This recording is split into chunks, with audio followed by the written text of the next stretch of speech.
পায়েস খাওয়ার জন্য বাঙালির কিন্তু কোনো উৎসবের প্রয়োজন হয় না।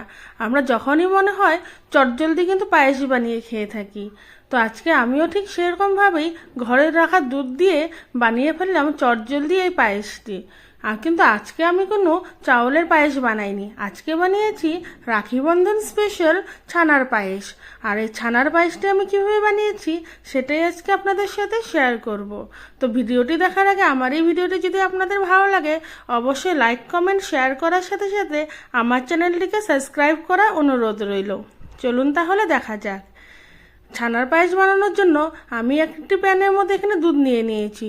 দুধটাকে অল্প লেবু চিপে এটাকে ছানা কাটিয়ে নেব। চেষ্টা করবেন আপনারাও এইভাবে দুধ থেকে ছানা কেটে ঘরেই ছানা বানিয়ে নেওয়ার জন্য। বাজারে কিনা পনিরের থেকে ঘরে ছানা বানিয়ে নিলে কিন্তু এর স্বাদটা অনেকটা বেড়ে যায়।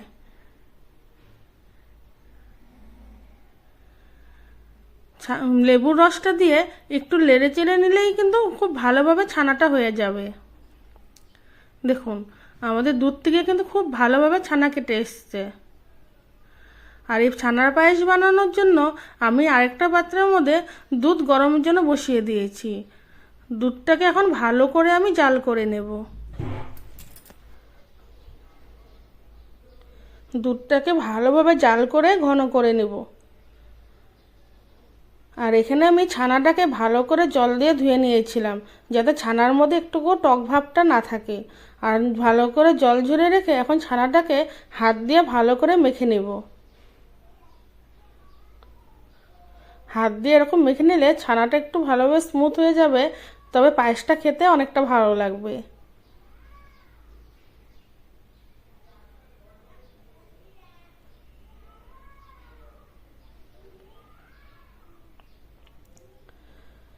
আমার মতো আপনারাও কে কে এভাবে পায়েস খেতে ভালোবাসেন অবশ্যই আমাকে জানাবেন।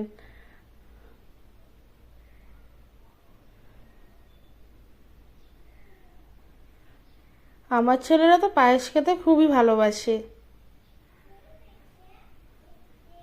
দিয়ে দিলাম দুটো তেজপাতা। দুধটাকে খুব ভালোভাবে জাল করে নেব। দুধটা যত ঘন হবে ততই কিন্তু পায়েসের স্বাদটা বেড়ে যাবে।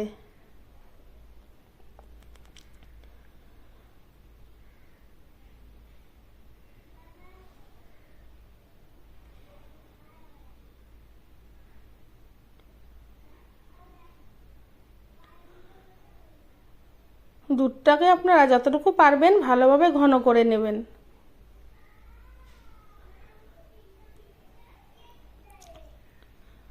যখন দুধটা এরকম ঘন হয়ে আসবে ওর মধ্যে মেখে রাখা ছানাটা দিয়ে দেব। আর এখানে আমি দিয়ে দিলাম মেজারিং কাপের 1 কাপ পরিমাণে চিনি। তবে মিষ্টি আপনারা যে যেরকম খান সেইভাবে কম বেশি দিতে পারেন।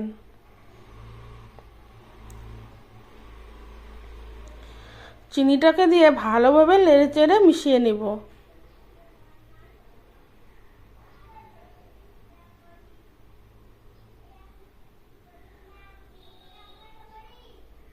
দিয়ে দিলাম 1 চিমটি নুন। মিষ্টির ব্যালেন্সটাকে ঠিক করার জন্য আমি 1 চিমটি পরিমাণে নুন দিয়েছি।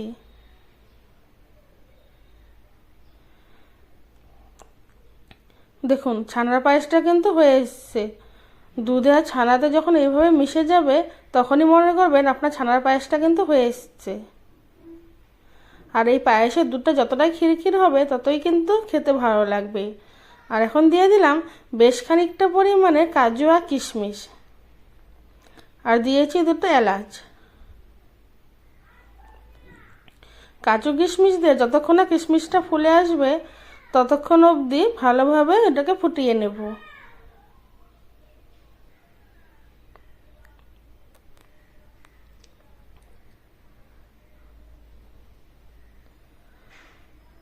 ব্যাস যখন এরকমভাবে বলক উঠবে মনে করবেন আপনার এই ছানার পায়েস কিন্তু একদম পারফেক্টলি রেডি।